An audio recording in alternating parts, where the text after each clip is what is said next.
Hi everybody, my name is Faiza and today I'll be speaking about looking beyond recruitment, working with trans and non-binary communities to build equity international services.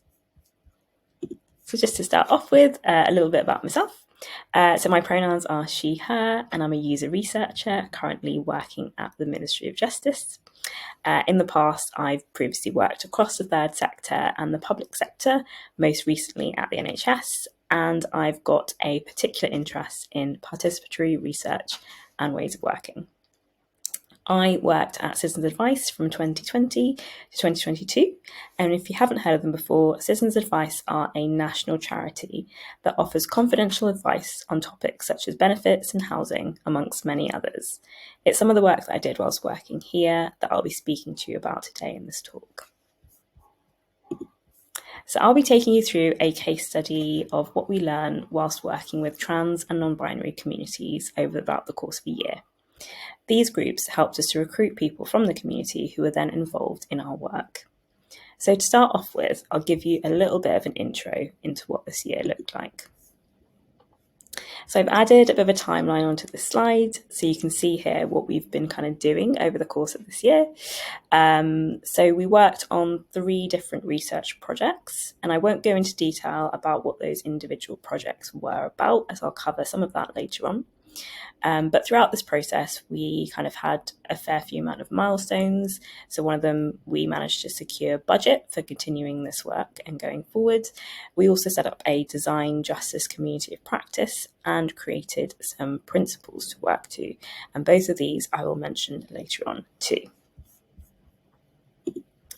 And throughout this talk, I might be mentioning these 2 terms. So I thought it might be useful to quickly introduce them if you hadn't heard of them before. So the first one is equity. So equity, not to be confused with equality, is about giving people what they need for fair access to resources or opportunities. It recognises that people have different circumstances and might need different levels of support. Our second definition is design justice. So this term has come to mean design work that centres and prioritises people who have been marginalised by design. It asks us to recognise how design might exclude or even exploit some people and communities. This leads us on to the next slide, which really shows us some of the challenges and barriers that the trans and non-binary community can face in today's society. So a few of these statistics might be useful to kind of read out. So 2 in 5 trans people have experienced a hate crime or an incident because of their gender identity. We also know that more trans people experience problems with their mental health, including depression or thoughts of suicide. And as a community, they are highly visible in the media and in politics. The British press has increased its coverage of stories about trans people over the last 6 years, writing roughly 3.5 times as many articles in 2018 to 19 compared to 2012. And this should also give you an idea of the number of issues that community organisations might support people with, or how they might advocate for them on their behalf. And the last slide here on the introduction is just a bit around caveats. So I don't think I'd be a researcher without calling out a few of the caveats from this case study. So just to make you aware, the experiences and findings that I'll be speaking about, are reflective of the groups that we worked with and the nature of the work, and might not be universal. Citizens Advice is also a national organisation. It's fairly well known, particularly in the public sector, and I think it's fair to say that it holds a certain amount of power and privilege given its reputation and funding. Our teams were also newer to participatory ways of working, although I know that to lots of organisations this way of working is not new by any means. So just to say that all this shaped how we worked and what we learned going forward. So I'll now talk you through some of the things that we learned while doing this work and also what it meant from a practical basis. The first thing that I think is kind of key to call out is the importance of centering practical elements of community needs. So it was really clear that the groups that we worked with were very different, from their size to the type of work that they did. And this really affected their setups and ways of working. So, for example, some of them were online communities, such as Facebook communities, whereas others had office or community spaces where they offered services in person. The majority of people that we spoke to and worked with were also volunteers, and because of this, they tended to work outside of normal work hours or at a flexible time that worked for them. Quite often, they were also members of the community themselves. So, understanding these practical needs really helped us make sure that we weren't adding to additional burdens that these groups already experienced or had to work around. So, for example, finding the right time to do this sort of work was really important. So, organisations' capacity for working with us deeply depended on the needs of the people that they supported or advocated for. So, I spoke a little bit before about the visibility that this group has in the public eye. So, being aware of what was happening in the socio-political environment was really important, as groups became often busier or required to be more reactive if they needed to provide support for their community. The article on the slide I've included here sort of references that. So there were often times, because of the political environment, that it just wasn't appropriate for us to be reaching out. This was definitely something that I made mistakes around and learned from kind of throughout the process. And it really informed how, when, and if we worked with groups. So the next point I wanted to talk about was around compensation and how we can reframe it in our work to be more holistic. So traditional compensation methods in research can often be fairly transactional, such as paying for time or paying for a service. And they're often shaped around the organisation that is asking for the service rather than those that provide it. But changing our approach to this meant that we could try a new holistic way of working by supporting communities in ways that gave them ownership over what they wanted to do. It meant that people could see benefits to working with us that weren't always tied to our project outcomes. And by actively working in this way, we could support wider frontline community-facing work shaped by the communities themselves, as well as taking advantage of the power and privilege we had as an organisation to be flexible around these needs. So, as an example, some of what we could change was around how we offered compensation. So often the size of organisations, how many staff they had, and the structure of the groups affected how they could receive monetary payment. So this screenshot on the slide shows some of the differences in the ways that some groups worked. So you can see, like I mentioned before, some of these groups were online only, whereas others had services in person. So because of these different setups, some organisations just didn't have the capacity to do certain things, such as receive invoices, which meant we had to find alternative ways to provide that monetary payment. We also learnt that compensation didn't have to be restricted to just money. It could be other things, and we discussed things like speaking at organisational events or even using our influence as an organisation to share people's work more widely to the community that might benefit from it. I'm now going to move on to some of the takeaways that I guess were a bit more internal facing and a bit more about our processes and ways of working internally.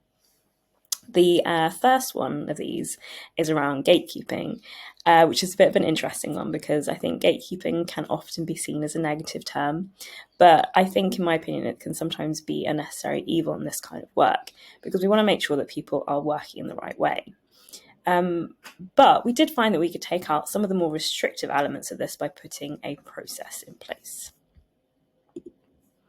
So, like I just mentioned, it was really important that anyone working with groups in this organisation did so appropriately and in line with what we had learned. So we made sure that we weren't putting any additional burdens or expecting things from groups that they weren't able to deliver.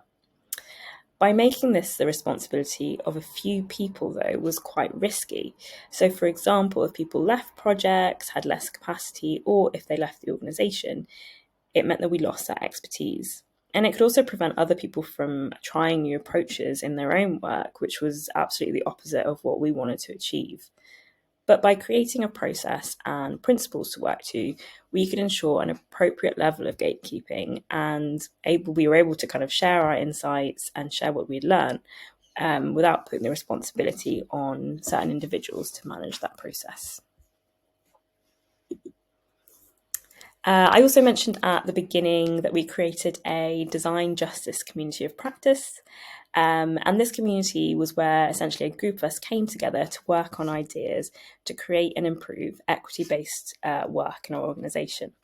It was this community that really helped shape ideas and principles around how we might best work with community groups. It was incredibly valuable to not only share different perspectives, but to make sure that we were working on this as a collective rather than as individuals. And my second point in this more, internal faced section is around how we can shape user-centered design to work for us and not against us. So the teams we worked with at Citizens Advice worked towards a user-centered design model, which often included things like agile processes. And I think it's important to mention that UCD wasn't necessarily created with equity in mind. And this meant that sometimes we came up against barriers while we were doing this sort of work. It was really important to us to use what we had learned to interrogate how well our UCD practice worked for us, as well as advocate for what we might need to change in terms of what didn't work.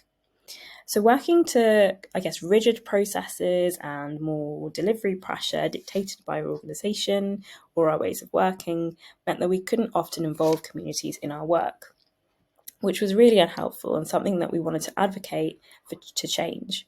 But one of the positives of UCD processes is the emphasis on gathering research and insight. And this gave us the power to make important changes and something that we really valued.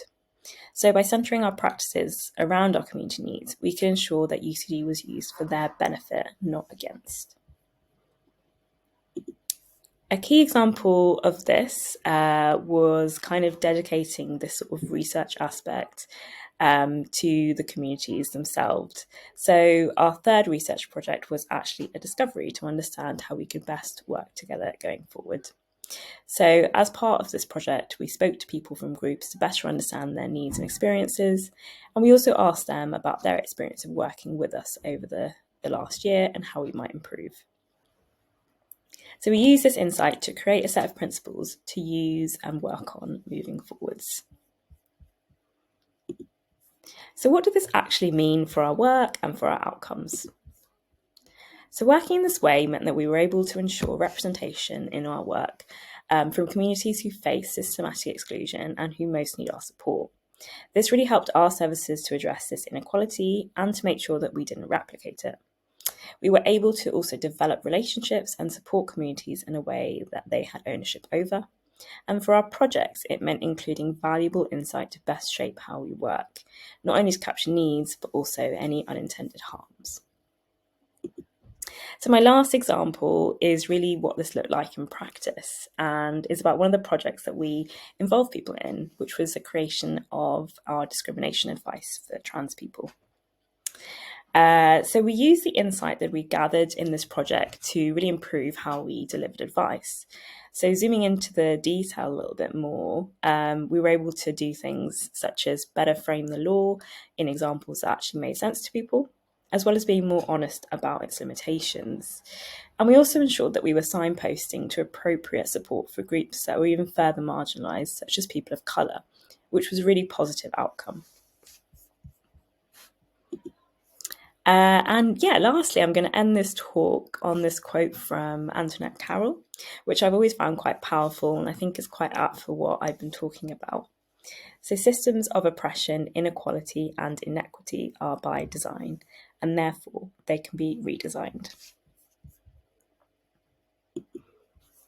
So thank you very much for coming along and listening, and I hope you found what I've been talking about useful or thought-provoking. I'm really, really keen to learn from other people who've been doing similar sorts of work and or to talk more further about this work as well. So if you're interested, please do connect with me. You can reach out on Slack, by email or on LinkedIn. Thank you very much.